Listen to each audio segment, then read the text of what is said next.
Good afternoon, everybody. Welcome to Ashton Gate. Here we go again. Norwich City back in action here this afternoon. A 1:30 kickoff, which may have thrown you out. It's certainly, I think, thrown a few people out here today. We, of course, will bring you that team news when it drops in about 20 seconds or so. Just to set the scene for you, I mean, there's quite a big gap between me and Paddy, so there's a lot of leaning going on. We don't like each other, Connor. No. I mean, with this space, we could play at the back for Norwich, but that's a low one, isn't it? It's a low one. The team news should be dropping any second now, and we will bring that to you. And here it is. The news, the headline news, is that Angus Gunn and John Rowe start for Norwich City this afternoon. The team is as follows: Gunn in goal, Stacey, Duffy, McLean, and Giannoulis as Norwich City's back four. Gibbs and Sarah as the midfield two. Rowe, Nunez, and Hernandez as the three behind Ashley Barnes. I'll read that for you again. Angus Gunn in goal, Stacey, Duffy, Kenny McLean as a centre-back, and Dimi Giannoulis at left-back. Gibbs and Sarah are the midfield two, with John Rowe coming back, Nunez and Hernandez behind Ashley Barnes. The subs bench for Norwich: George Long, Kellen Fisher, Sam McCallum, Danny Bart, Adam Forshaw, Shemiswa Poeta, Christian Fashnak, Borja Sainz, and Adam Eder. Wow. Paddy. I don't know if Adam's going to call that one up. I'll just call up the first comment. I'm assuming that is in relation to the names you've just reeled out. Well, interestingly, we thought we saw Danny Bart, didn't we, over the far side of the pitch on arrival. Looked to be doing some sort of... well, he's still out there now. Yeah, if that he's is on a one-to-one. him. But he's on the bench. You know, it's not a fitness issue that would preclude him from being included in the 20. But he is, as I'm talking now, we're looking way over to where the away end is, and he's doing a one... If it is him, because I think it is, Connor. Yeah, sure it's a one-to-one session there. So a fitness issue, we would presume, sufficient enough to drop him out to the bench. But Jaden Warner in the match day. No, I noticed that as well. Yeah, and we'll get obviously chapter and verse from David after the game. But let's be honest, we've seen McLean at centre back probably too often than we'd have liked in this recent run. Has he actually started a game at centre back? I don't recall he has. So definitely not a start. No. Great news, Gunny's back. Fashnak we saw down here, he was on his phone, so that to me immediately on arrival suggested he was out, and it's no surprise for me Rose in. Gibbs, the knock-on impact of no McLean obviously in the centre of the mid, Gibbs and Zara, so immediately I'm thinking what protection will either of those two afford them if Bristol are able to counter on Norwich. But that will unfold, and then even Nunez getting a shout, and Eder retained on the bench, so I'm really interested what we've got here. Just checking. He's on the bench. Poeta's on the bench as well. So Sainz on the bench again. Eder on the bench again. You probably expected it. I mean, he wasn't going to go Rowe and Sainz, I don't think. So I can see why he's gone one rather than the other. But just in the general dynamic of this selection. But that's some call that. But as I say, at this stage, all we know is Danny Bart is over to my left, doing what looks like an individual piece of work before the players emerge for their warm up.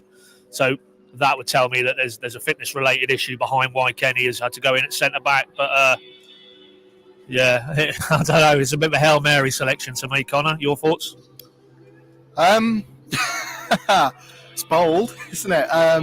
But even beyond maybe the defensive situation, I mean, Onel Hernandez starting again. Ashley Barnes up front by himself. That really, unless you obviously, you hope you're going to get the kind of pace and athleticism and drive from those wide areas, but certainly from a central area, it concerns me a little bit about how they're going to get up the pitch and the threat they're going to pose. Nice to see Liam Gibbs back in what is his natural position. The fact that he's been a striker really is baffling. Bold is all I have for you, Paddy. Really.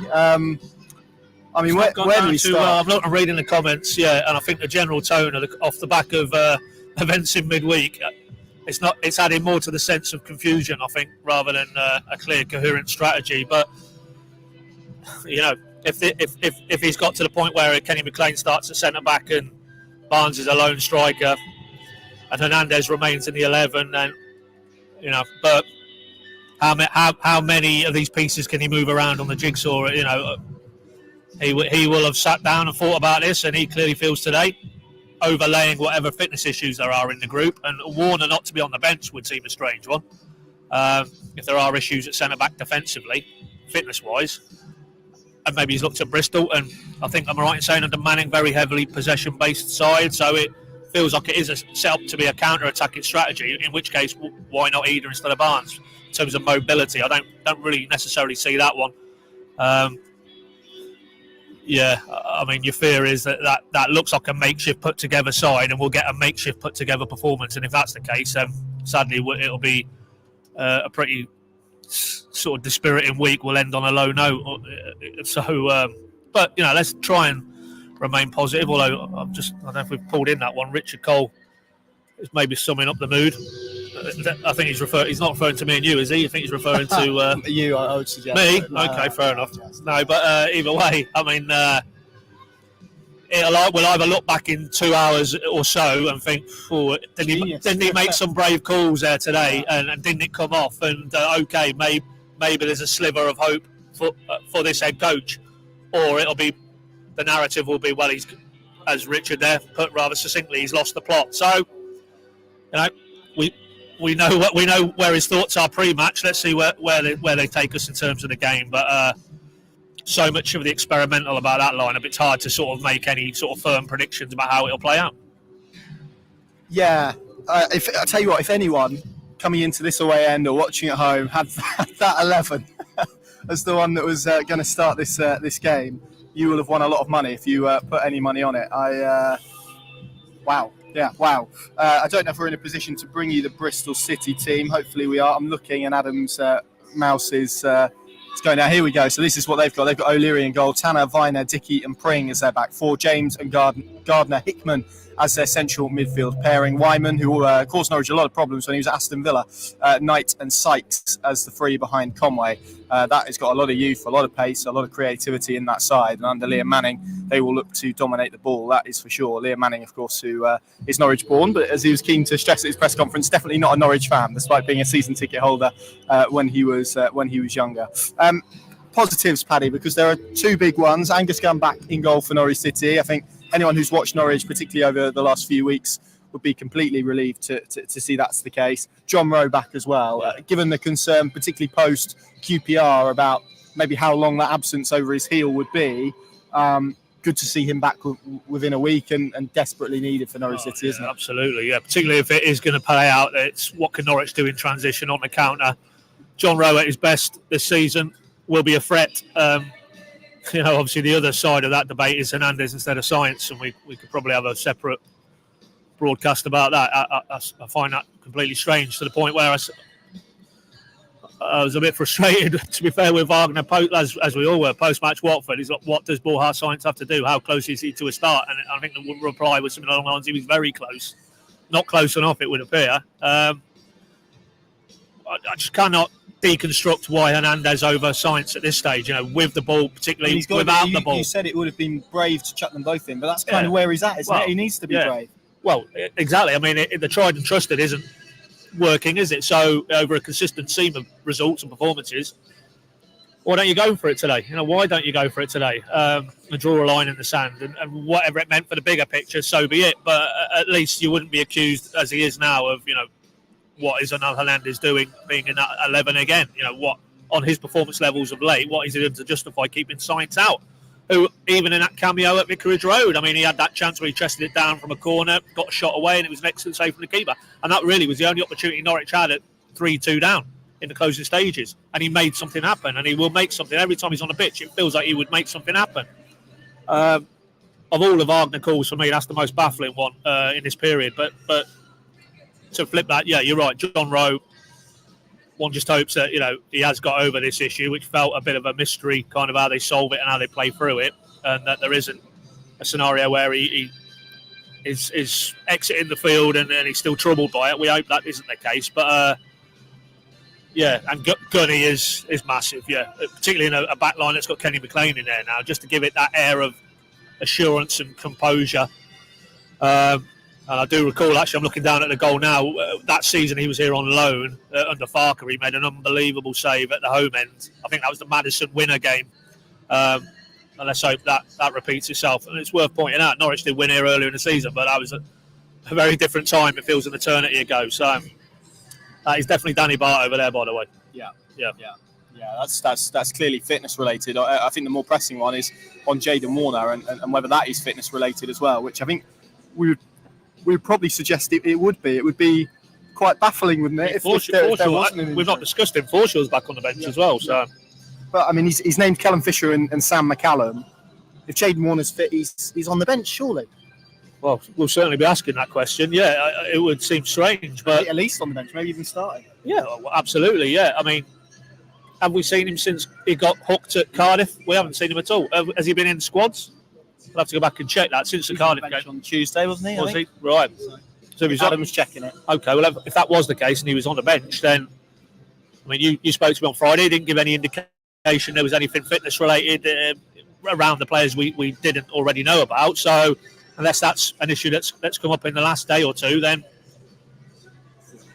he was on the bench. Yeah. So to go from on the bench at Watford to not in a 20, which includes Kenny McLean at centre back, is one of the stranger elements of today's call. But yeah, you just get the sense he doesn't, in Wagner's own mind, he doesn't quite fancy Jayden Warner at this stage. You know, there are others in that football club who think he is a player who will come through and are quite encouraged by his development. But right here, right now, looking at how he's used him, I don't think David Wagner subscribes to that theory that Jayden Warner is the answer.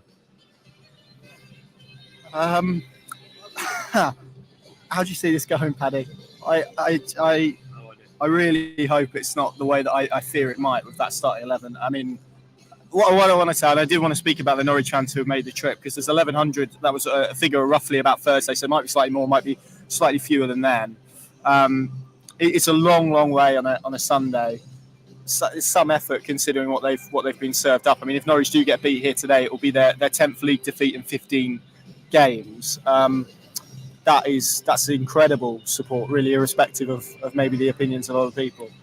Well, I mean, you flagged it at breakfast this morning. I mean, there was more than one or two posts around 5:30 in the pitch black around Carrow Road today. It's off the dial in terms of the support, because what really conceivably is there to compel you to board a coach at 5:30 in Norfolk and trek over here on a Sunday for a lunchtime kickoff in the recent body of, if you want to be uncharitable, in the last 2 years, but certainly since that first 7-8 game burst this season, and yet they do it and they give their time and they give their money, and we don't need to reopen what was discussed in terms of the AGM and whingers or what have you, but let's hope they're whingers today.